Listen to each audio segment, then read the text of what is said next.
Assalamualaikum warahmatullahi wabarakatuh.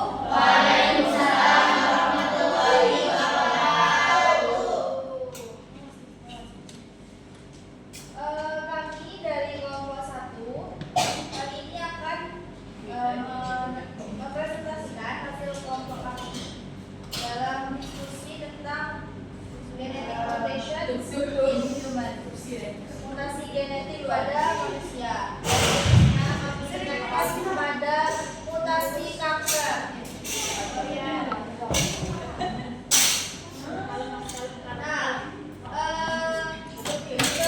Sebagaimana kita tahu bersama bahwa mutasi adalah perubahan dari susunan genom yang terjadi dalam suatu gen yang terkandung dalam kromosom manusia atau kromosom makhluk hidup, itu ya teman-teman. Nah, bagaimana cara mendeteksi mutasi gen, deteksi kanker atau mutasi gen yang kami khususkan kepada kanker ini banyak dilakukan dengan metode LDCT atau Low Dose Computed Tomography, yaitu menggunakan sinar X. Tetapi metode ini dinilai kurang efektif. Karena apa? Karena kalau menggunakan sinar X itu membutuhkan waktu yang cukup lama untuk mendeteksi. Juga rasakan yang kita akan deteksi itu kan tentang mutasi gen di dalam sebuah kromosom yang sangat kecil. Jadi untuk penggunaan sinar X itu tidak efektif. Lebih efektif menggunakan metode yang lain. Sinar X lebih efektif digunakan untuk mengidentifikasi patah tulang atau yang semacamnya, bukan untuk mutasi gen ini. Sehingga apa akibatnya kalau kita menggunakan metode LDCT ini? Kemampuan untuk mendeteksi kankernya itu lebih lambat dibandingkan metode lain karena tidak sensitif seperti itu. Nah, apa dampaknya ketika kita terlambat dalam mengidentifikasi adanya kelainan atau mutasi gen dalam tubuh kita? Maka dampaknya adalah pembelahan mutasi gen yang terus-menerus itu akan memperparah kanker yang ada di dalam tubuh seperti itu. Jadi semakin dini diketahui, semakin dini semakin dini diketahui, semakin terdeteksi, semakin awal terdeteksi, itu akan semakin mudah untuk penyembuhannya. Seperti itu. Mutasi metode barunya yang ditawarkan oleh jurnal yang kami review ini adalah Gemini atau Genome-Wide Mutational Impedance for Non-Invasive Detection of Cancer, yang mana dilakukan dengan mengambil sampel darah dan mengumpulkan semua genom DNA, bebas sel atau cfDNA dengan cakupan yang rendah, low coverage di whole genome sequence. Metode ini memiliki akurasi yang sangat tinggi, yang cukup tinggi, yaitu 0,85 atau 85%, dan dapat mendeteksi 231 hingga 1868 hari lebih awal dibandingkan metode LDCT, sehingga lebih mudah untuk seseorang itu mengobatinya karena sel kankernya itu belum membelah secara masif seperti itu. Kemudian bagaimana tahapan dalam metode Gemini ini? Yang pertama adalah pengambilan sampel darah atau biopsi cair yang diambil darahnya, kemudian diisolasi dan disiapkan cfDNA-nya. Kemudian tahap selanjutnya yaitu mengurutkan seluruh genom dosis rendah atau low coverage DBS dan diurutkan genom-genomnya kan di dalam kromosom itu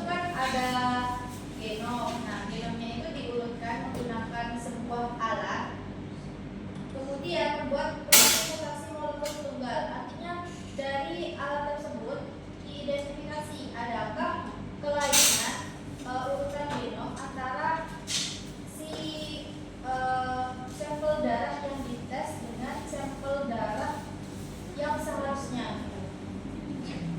Kemudian menganalisis pola mutasi regional atau inti Gemini. Kemudian penerapan model pembelajaran mesin atau mesin learning. Di tahap ke-6 ini dipelajari antara sel yang dites dengan sel yang orang sehat normal itu sel yang dites dengan sel yang memang terbukti menderita kanker itu apakah ada kesamaan mutasi. Ketika terlihat ada kesamaan mutasi, maka selanjutnya adalah penghitungan skor Gemini. Jadi kalau semakin banyak mutasi yang ditemukan sama dengan penderita kanker, maka dia positif kanker juga. Menentukan dari urutan genom yang sampel dengan urutan genom yang memang terbukti memiliki penyakit kanker. Kemudian metode lain yaitu memadukan Gemini tadi dengan DERFI atau fragmentasi cfDNA. Jadi cfDNA-nya itu difragmentkan di potong-potong umat. Kemudian dipadukan dengan Gemini yang artinya analisisnya itu semakin dalam. Kalau tadi cuma menganalisis urutan dari genomnya saja, genom itu kan banyak ya, ada 3 miliaran gitu kan genom dalam satu kromosom, dalam satu gen urutan genomnya.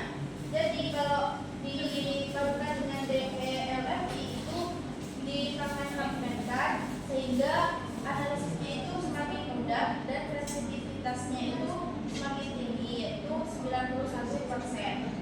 Kemudian ada lagi metode gabungan, yaitu menggabungkan Gemini, DERFI dan juga LBCT. LBCT itu yang tadi yang pakai Synatex. Ketika semua metode ini digabungkan akan mampu mencapai sensitivitas 93%, yaitu sensitivitas yang paling tinggi. Nah, contohnya di sini, ini jurnal yang kita ambil, judulnya Single Molecule Genome Wide Mutation Profile of Cell-Free DNA for Non-Invasive Detection of Cancer. Nah, di sini bisa kita lihat ini hasil dari hasil pengujian sebelum menggunakan metode Gemini, yang mana identifikasi kankernya itu sel somatic mutation ini yang di sini ini tuh terlihat sedikit, terdeteksinya itu sedikit, kurang efektif lah, kurang terdeteksi. Nah, setelah menggunakan metode Gemini itu deteksinya semakin akurat, semakin banyak terdeteksi, yang artinya dia tahu lebih awal kalau dia itu terkena memiliki kelainan atau mutasi gen dan memiliki gangguan penyakit kanker pada saat itu. Dan ketika sudah diketahui akan mendapatkan penanganan yang secepatnya. Kemudian di sini ada tabel sensitivitas, yang mana kalau Gemini saja itu 76%, kemudian Gemini dan DELFI itu 91%, kemudian gabungan dari ketiganya itu 93%.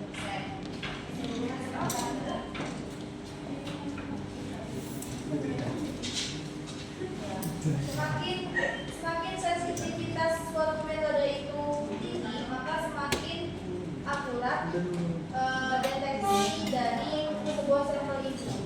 Jadi kalau semakin sensitif sebuah metode, maka dia akan semakin cepat mendeteksi apakah sampel darah ini mengalami gangguan kanker atau enggak.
tidak aktif.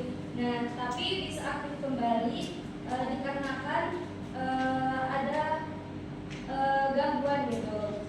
Nah, cara lain satu ini merusak DNA yaitu dengan menyisipkan dirinya itu ke DNA dengan cara memotong salah satu untaiannya dan menyebabkan kerusakan yang serius.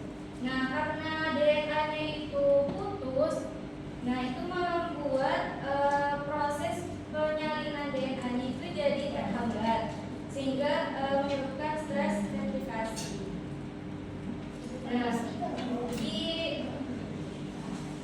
Nah, untuk apa ya? Ada namanya P53. Nah, P53 ini sebagai gen penjaganya. Nah, kalau misalkan P53 ini masih sehat, nah dia itu akan melihat situasi dulu dan akan langsung menghasilkan diri agar sel yang rusak itu kayak apa ya? Suatu sel itu yang rusak itu tidak menjadi kanker. Nah, kalau misalkan P53 itu dirusak sama lain satu, dia itu akan apa ya? Ikut merusak juga dan lain satu ini bisa membuat sel yang rusak yang lainnya itu bisa tetap hidup dan menjadi kanker. Nah, semua kerusakan yang terjadi itu membuat seluruh DNA-nya menjadi tidak stabil. Nah, kondisi ini yang menciptakan seperti tanah subur gitu. Nah, di atas tanah ini akan membuat benih-benih kerusakan itu dari benih-benih kerusakan akan menyebabkan kanker lebih mudah untuk tumbuh dan berkembang.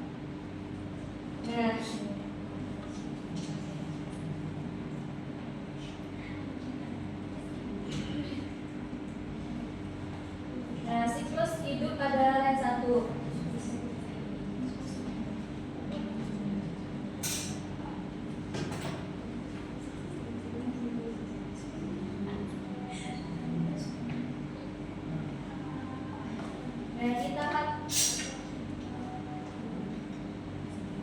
Pada tahap A itu, lain satu itu kan merupakan bagian dari DNA. Dan di sini dia itu punya dua gen, yaitu ORF1 dan juga ORF2.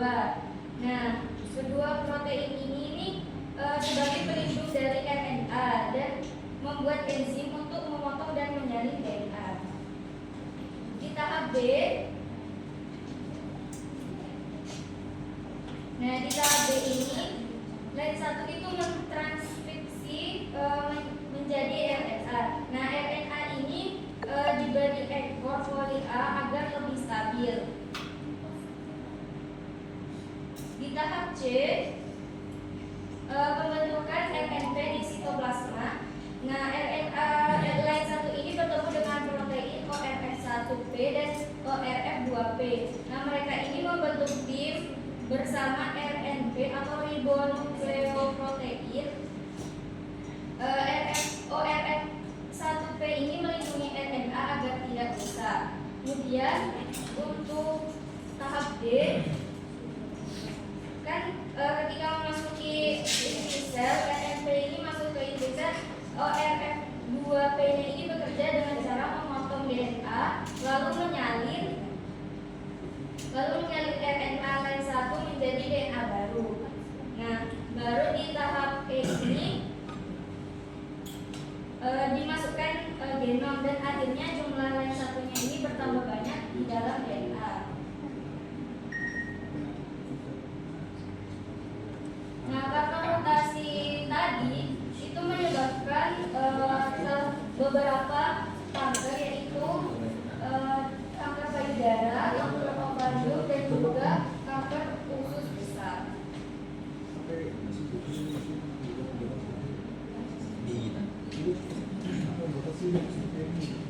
Apa saja contoh mutasi akibat instabilitas genom? Nah, contohnya ada transmutasi. Trans merupakan gen dengan mutasi terbanyak pada berbagai kanker mematikan. Nah, ini kan ada ini datanya. Itu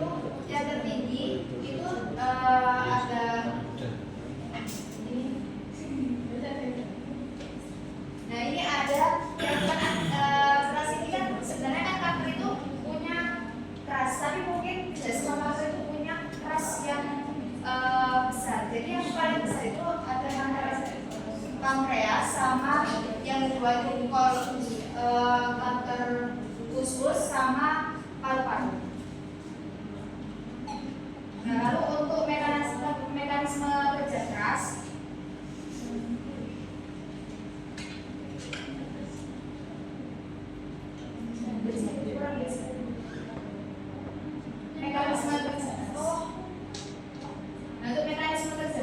keras ini berarti seperti saklar. Nah, dalam keadaan keras terikat dengan GBB.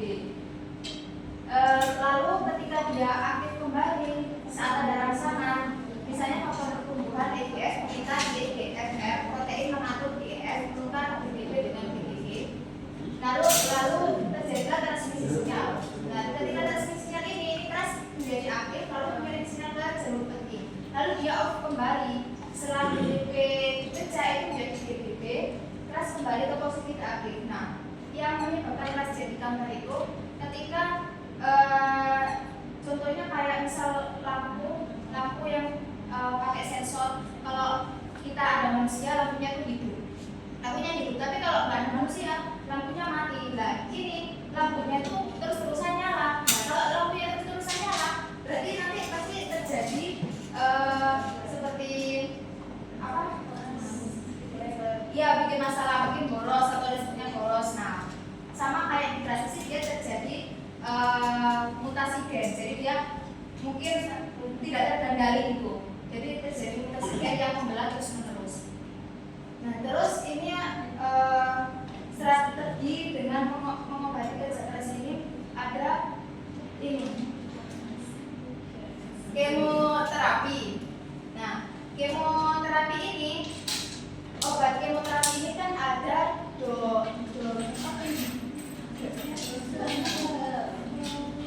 docetaxel, carboplatin sama ionosis radiation. Nah, ini kan obatnya ini kan merusak DNA. Nah, itu ketika dia merusak DNA sel kankernya, jadi kerusakan DNA ini terganggu. Jadi dia kan harusnya ini kan sel kanker itu kan terus-terusan membelah. Nah, ketika dia dikasih obat kemoterapi itu dia tidak membelah. Jadi mungkin fitosisnya itu pembelahannya itu tidak terjadi terus-menerus gitu. Nah, yang kedua ada tumor metabolis terapi. Tumor metabolis terapi ini, mutasi keras ini kan membuat sel kanker kayak meningkatkan glukosa, terus mengakhirkan metabolisme, terus mengakhirkan jalur pentosa. Nah, kanker ini kan kalau diberi energi, dia tuh semakin berkembang. Kanker itu kalau diberi energi semakin berkembang. Jadi dia itu supaya tidak berkembang, dia dikasih obat seperti glukos ini, kayak dikasih glukos, terus dikasih lipid sintesis, glutamin. Nah, itu glutamin kayak membuat kanker ini kehilangan energi. Terus lipid biosintesis, sel tidak bisa membuat pemberan baru, akhirnya dia tidak bisa membelah. Jadi dapat disimpulkan itu si kanker ini dapat kehilangan energi untuk berkembang. Nah, untuk imunoterapi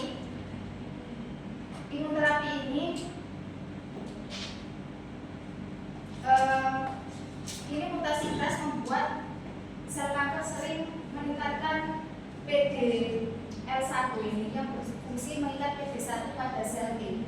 Nah, ini tuh semacam pakai metode sel T itu seperti misal kita tuh punya darah kita diambil. Nah, itu darah kita diperbaikin di laboratorium, diobatin di laboratorium. Lalu darah sudah diobati di laboratorium itu dikembalikan lagi ke kita yang kena kanker itu tadi. Jadi sel darah kita yang sudah diobati itu bisa menyerang kanker kita, gitu, mengobati kanker kita. Gitu.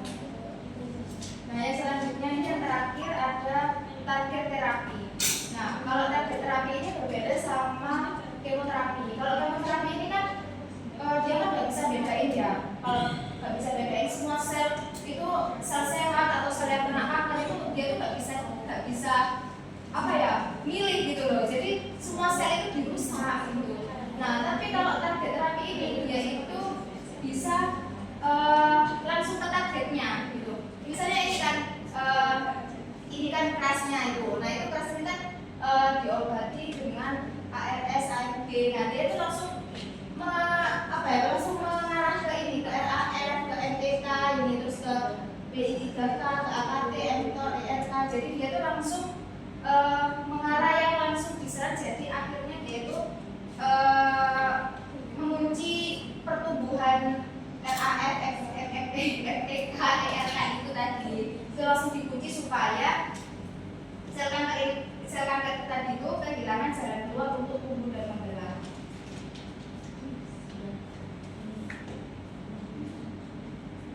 Nah, untuk PIK3 adalah gen yang menyandi subunit katalitik dari enzim PI3K. Enzim ini bagian penting dari sinyal PI3K, AKT, mTOR yang mengatur pertumbuhan sel metabolisme. Nah, ini tuh biasanya terjadi di kanker payudara. Untuk mekanisme kerjanya, aktivasi reseptor pirosinkinase, reseptor kepermukaan sel menerima sinyal dari ligan. PI3K aktif, subunit katalitik bersama dengan subunit regulatori P85 akan teraktivasi produksi PIP3K.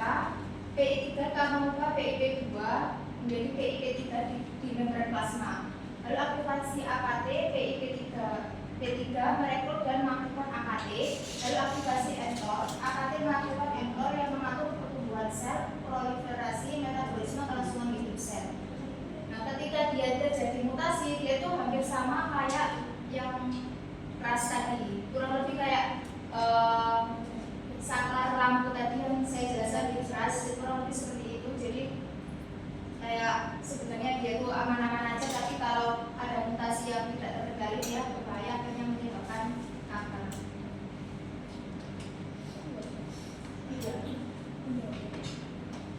Terus mutasi penyebab sebagai biomedis.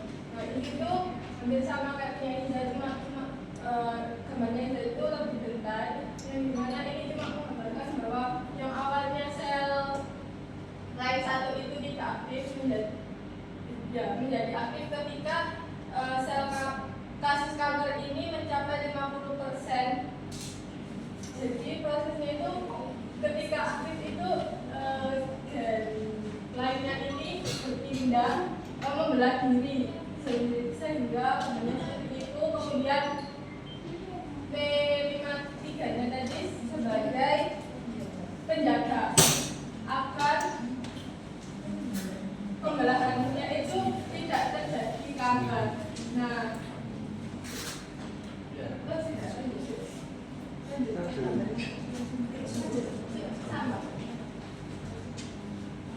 terus kemudian cara mendeteksi ESS1-nya itu agar data dipantul itu melalui DNA ini, yang dimana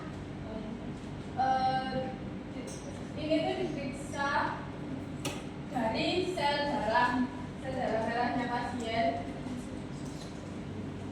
dengan teknologi ddPCR. Dengan cara ini bisa terdeteksi lebih cepat. Ini itu apa namanya? Ini tuh bisa deteksi dari 3 sampai 6 bulan agar dokter-dokternya itu tahu, oh ini tuh keadaan pasien itu akan memburuk. Nah, ketika mau memburuk itu diganti metodenya dengan ini tadi CFDNRS, dulunya itu pakai yang tadi. Nah, ini tuh dilihatnya itu dari sini.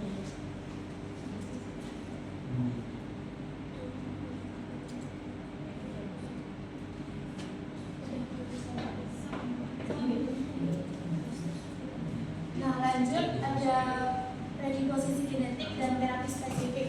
Nah, itu lebih membahas tentang penyembuhannya.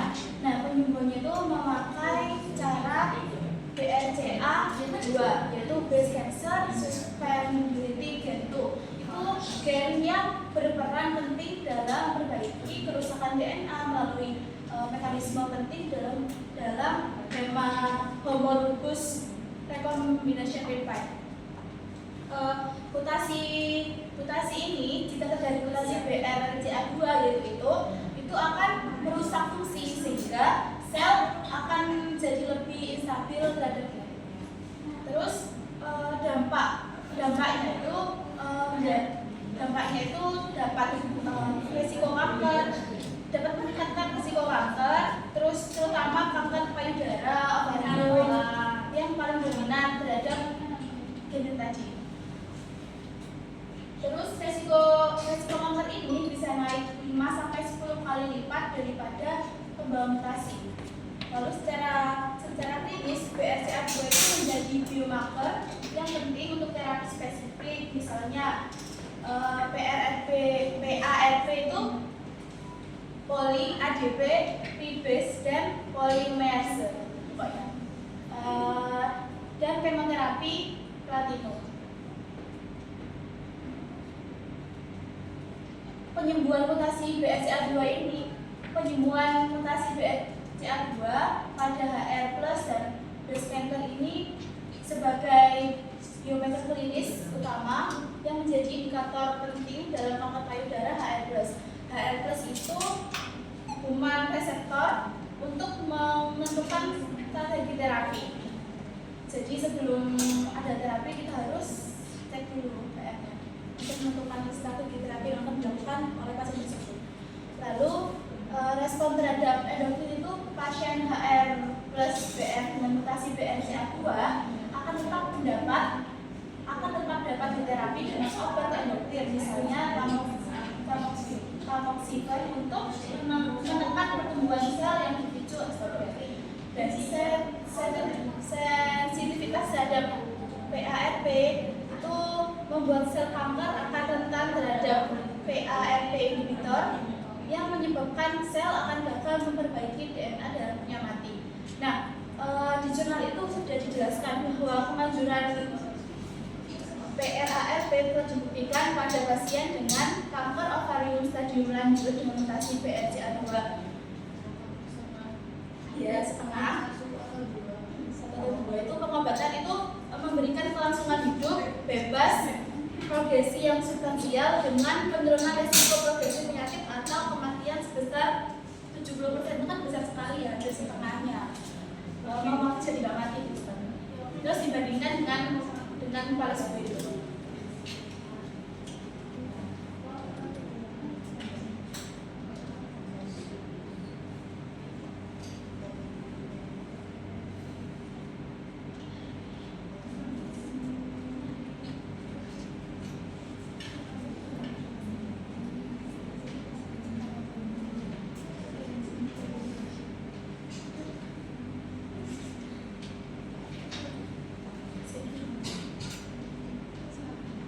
Nah, ini tuh PR inversnya tuh diikat oleh RAD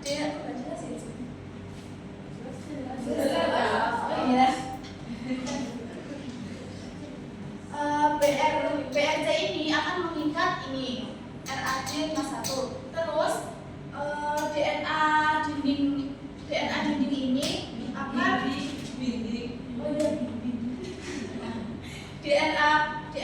dinding ini domain ke OB itu akan mengikat DNA yang rusak. Terus masuk ke masuk ke sini, itu bagian yang terpenting untuk mengatur ini C-H2 itu bagian terpenting yang mengatur interaksi protein yang fungsinya untuk menjaga kestabilan DNA, terutama untuk urutan ganda.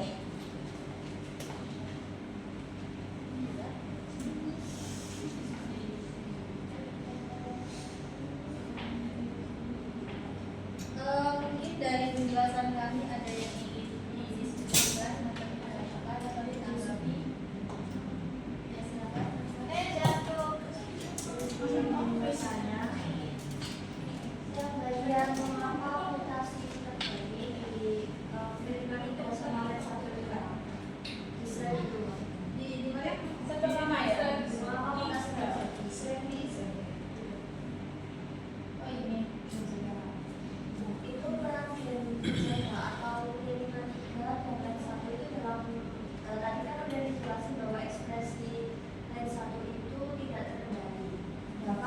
memicu mutasi yang merusak organ.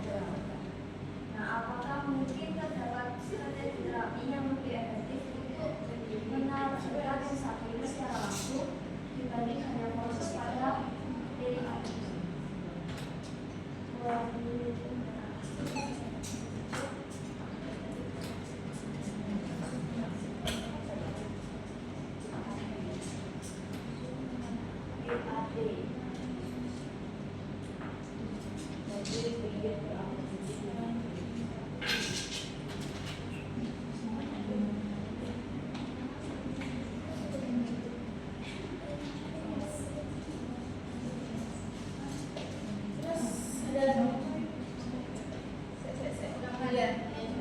Itu kan dikatakan dalam genetik lain satu yang biasanya itu tidak aktif.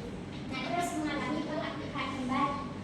Nah, apa penyebabnya gen lain satu itu bisa aktif kembali yang semula tidak aktif? Apa yang menyebabkan lain Gen satu lain satu tidak aktif. Aktif kembali.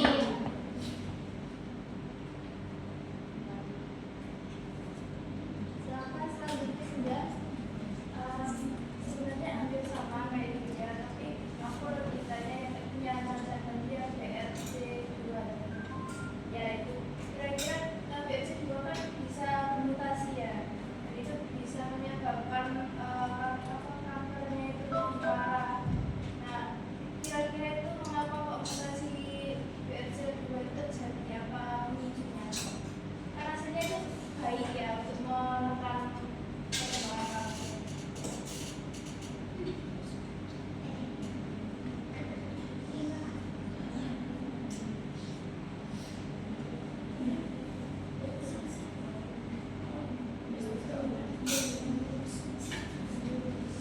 Sudah.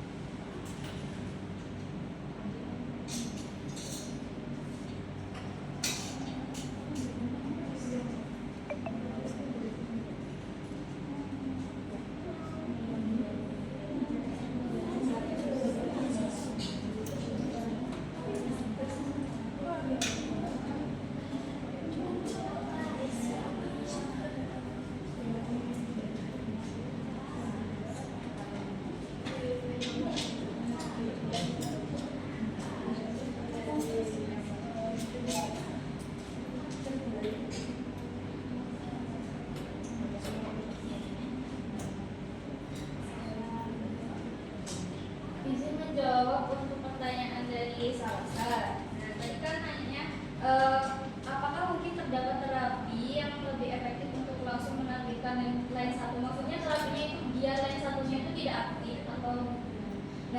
Nah itu kan kalau lain satu itu aktif disebabkan oleh terpaparnya bahan kimia. Nah, biar gak terpapar bahan kimia itu kita itu harus mengurangi terpaparnya zat kimia tersebut dengan tidak mengonsumsi makanan yang berlemak atau yang berbahaya, dan salah satunya itu nikotin yang ada di rokok. Nah, menghindari bahan kimia seperti itu. Nah, itu kan akan mengaktifkan LED satunya. LED satu. Nah, karena kita itu mengurangi makanan tersebut, LED satu itu bisa ditekan gitu pergerakannya, jadi tidak aktif. Itu hampir sama jawabannya, maksudnya jawabannya itu berkaitan sama pertanyaannya dia juga, sekalian menjawab ya. Jadi itu agar gen lain satunya itu tidak aktif, ya kita itu harus mengurangi terpaparnya bahan kimia itu. Nah, seperti nikotin yang ada di rokok, dan juga lain satu ini bisa aktif disebabkan oleh makanan yang memiliki kandungan lemak jenuh yang tinggi dan juga gula. Ya. Nah, hal ini dapat meningkatkan stres oksidatif dan peradangan yang dapat merusak DNA dan juga mengganggu sistem pembungkaman pada lain satunya ini. Bisa merusak P53 ini. Jadi bagian yang aktif itu karena aktif kembali karena paparan bahan kimia.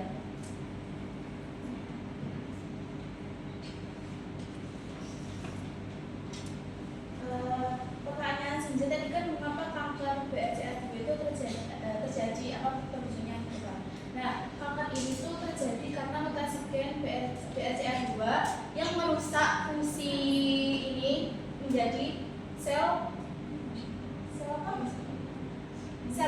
stabil itu ada di BPT itu yang dipicu oleh faktor eksternal seperti radiasi dan hormon estrogen yang tinggi. Terus jika kedua salinan BRCA itu rusak, maka perbaikan DNA itu hilang sepenuhnya sehingga sel itu akan berkembang menjadi kanker. Dijelaskan pada gambar yang terakhir tadi yang DNA-nya diikat tapi sama gambarnya. Nah itu pada gambar ini. Ada yang perlu dijelaskan kembali? Sudah puas dengan jawabannya atau masih perlu didiskusikan lagi? Oh, nggak bisa ya?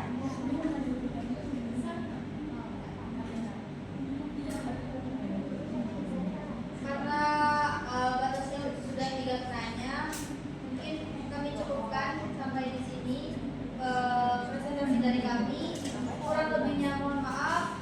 Wassalamualaikum warahmatullahi wabarakatuh. Waalaikumsalam warahmatullahi wabarakatuh.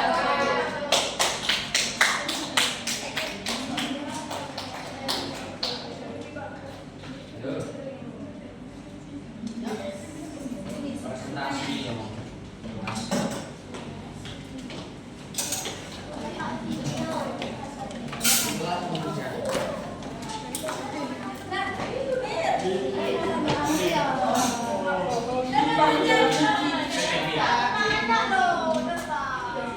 Anda aja udah diskon.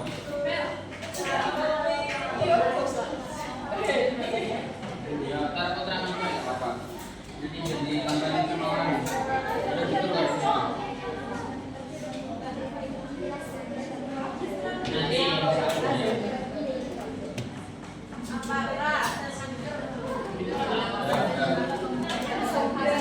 Oh my god.